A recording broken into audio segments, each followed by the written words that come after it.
I woke up one day, 35 years ago, and found myself a refugee. Nothing in my life had prepared me for this. I had had a fairly ordinary life until then. And as events unfolded around me and turmoil wrapped itself around my life, events that I had absolutely no control over, I remember thinking, even in those moments, I remember thinking, this happens to people in books and movies. It does not happen to someone like me. So how did I get there? And it all started in a place far away from Iran. It started in India, where I was born. When I was 21 years old, I made a very momentous decision. I decided to learn German. Now, that's a long story, why I decided to learn German, but it could have been Japanese or Russian or Chinese, but there was a Goethe Institute, and I went there and I learned German, and I realized I had an ear for the language, that I actually enjoyed the beauty and structure of a language with 1,000 rules, and the beauty and the structure of a language with 1,000 exceptions to the 1,000 rules. So eventually, I actually came to Germany, to Munich in Bavaria, to complete my studies in German. Not just German, the language, but the culture of Germany.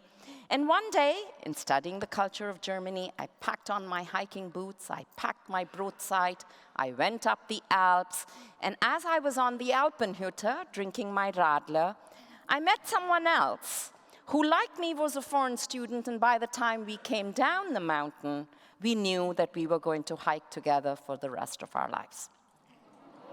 Yeah, I was very, yes.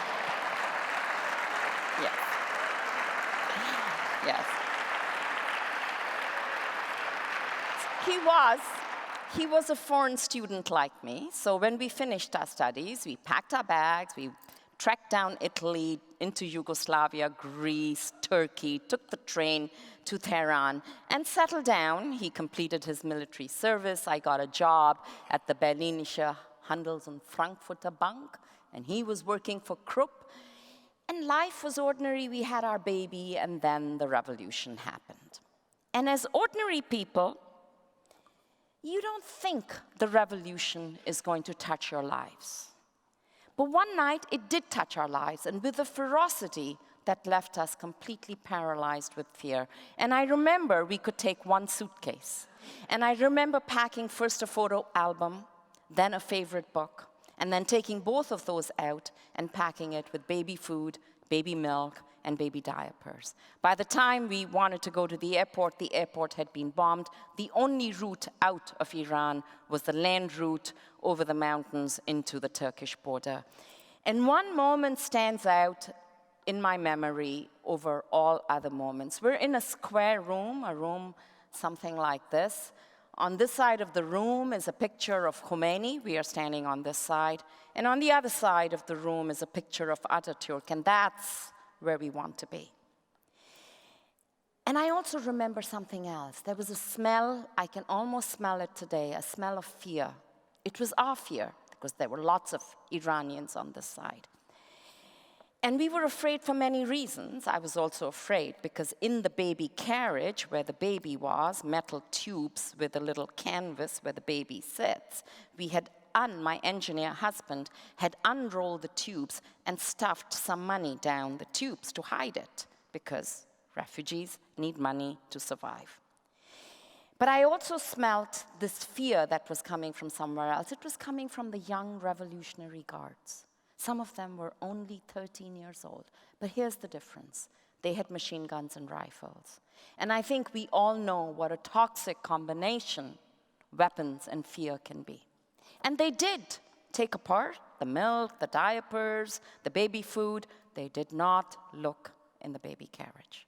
That was a relief. But I remember looking out at that picture of Atatürk and willing myself to be on that side of the room. And I remember making a bargain with God.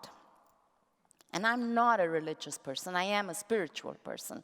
And I remember saying, dear God, if you get me over to the other side with my family, I will never ask you for anything else again. We did get over to the other side, and I, being human, have broken that promise many times. But I try and remember that moment every now and then when life gets difficult. By the time we left Turkey and got to Munich, our German friends had heard about our situation, and magically they had managed to rent an apartment, put some furniture in it, stock the fridge with food, even an old beat-up car for us to use. Sadly, those were the days where Germany was not a country of immigrants, and there was no way we could stay. Even though we were educated in Germany and knew the German language, we had to look elsewhere. And that was hard to do because that was 1981, you know, the American embassy had just been stormed by Iranians, and Iranians were not the most popular people in the world. So we looked elsewhere, and we decided to go to Canada. And we applied to go to Canada. Within 6 days, we got a rejection letter. And this is what you learn as a refugee. You open a door, it closes. You open another door, it closes again. Later on, we found out that the reason we had been rejected was because the Canadians had understood or misunderstood military service for military action. And on such small misunderstandings, lives are destroyed. We did get to Canada in the end. We had wonderful friends. We arrived on a beautiful day. I remember the emotion that overcame me. I almost sank to my knees in gratitude for a country that was able to give me safety, security, a future. But it wasn't easy. You had to learn new things in new ways. Canadians are... Who's a Canadian here? Yep, you will know this. We are very polite people. We are so polite that we don't really tell you what we think. Even I'm that polite. But I remember a piece of advice someone gave me right at the beginning. He said to me, your name, your first name is Indian, your last name is Iranian. No one is going to remember your name. No one is going to be able to pronounce it. And worst of all, no one is going to give you a job because your name is different. And that actually really worried me. We needed work. And I thought of changing my name, and I thought of a few names, Ratna, Rita, Rosa. But I couldn't do it. How could I change my name? It would be like changing the color of my skin. So I have kept my name. But I did change something about myself. I was clever enough to recognize that no one in their right mind in Canada would want to learn German from a refugee who had just come from Iran. So I became a translator. I worked in the film industry. I became an activist. I led an NGO. I led a private foundation. I'm an author. I'm an activist. I now have a think and do tank at a university that I am setting up. So reinvention is what makes me tick. But when I think back on my own personal journey of leadership, 9 times out of 10, I am taken back to that moment in my life where I went from being someone to being a refugee, my story of exile, survival, rejection, renewal, exclusion, redemption. This has taught me everything about leadership and our own capacity to renew, reinvent, and improvise. I think these are the hallmarks of leading in complexity. Resilience on the one hand, flexibility on the other. So it's not a surprise that I have a real human connection with others like me who are displaced. And no wonder I watch what is happening in Germany today with great interest. And I am struck by the similarities between what refugees today are facing or what they faced many times in many years. And the experience is the same. You are rejected, you are renewed, you are resilient, you are flexible. But here is also what is interesting. The communities that people arrive in, they are also resourceful, nimble, flexible, because it is a two-way street. One-way street will not lead you to success. So I know that we've had this conversation about leadership today, and leaders need to be strategic, they need to be visionary, they need to be great communicators, they need to be innovative, they need to be resourceful, they need to step up, they need to step down. But I will insert something else into that equation. I think leaders need to be compassionate. if they want to leave a legacy that is larger than their own lives. And more compassion is, of course, better than less. Sadly, we have less compassion than more. We've become an I society and not a we society. But I don't want to be naive either. I don't think compassion, I'm not silly, I'm not naive. I don't think compassion will solve all our problems, but I can tell you this. Leadership without compassion will solve none.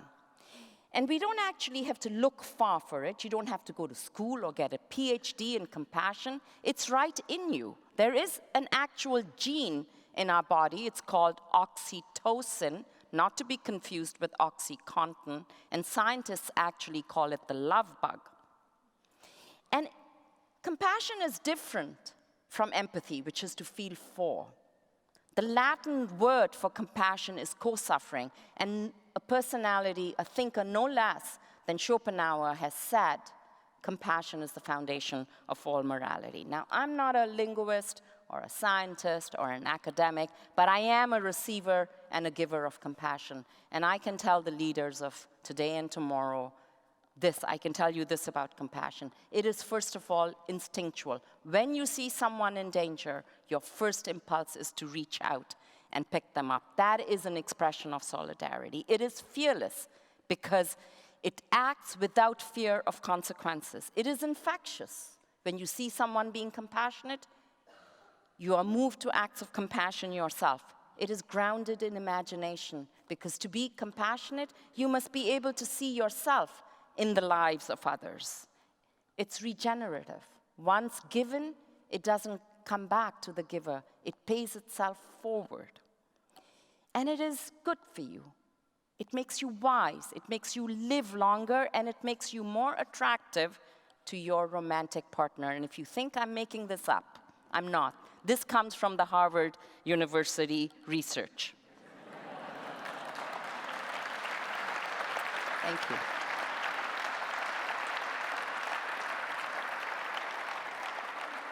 I can see that compassion is alive and well in Germany.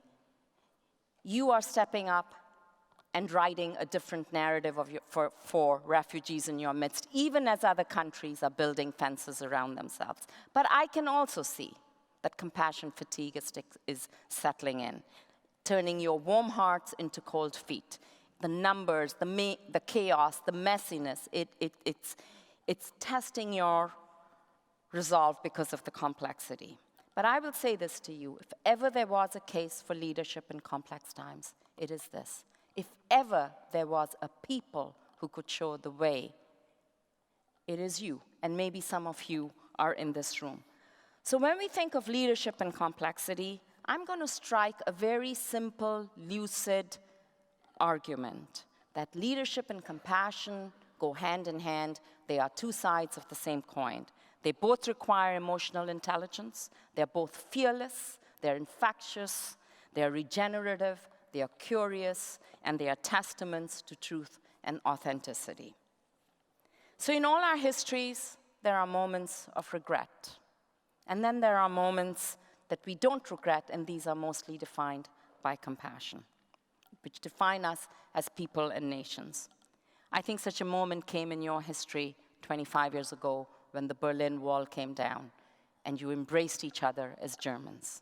Now, there's another time. As you debate who stays, who goes, who will learn German, who will find a job, who will be an asset, who will be a liability, and these are really complex questions, and I cannot answer them for you. But I will ask you this, to look at every question with compassion in your hearts and hold up a mirror to your better self. And as you hold up this mirror and look into that mirror, remember possibly that it does not only happen to people in books and movies. It can happen to people like you and me. Herzlichen Dank.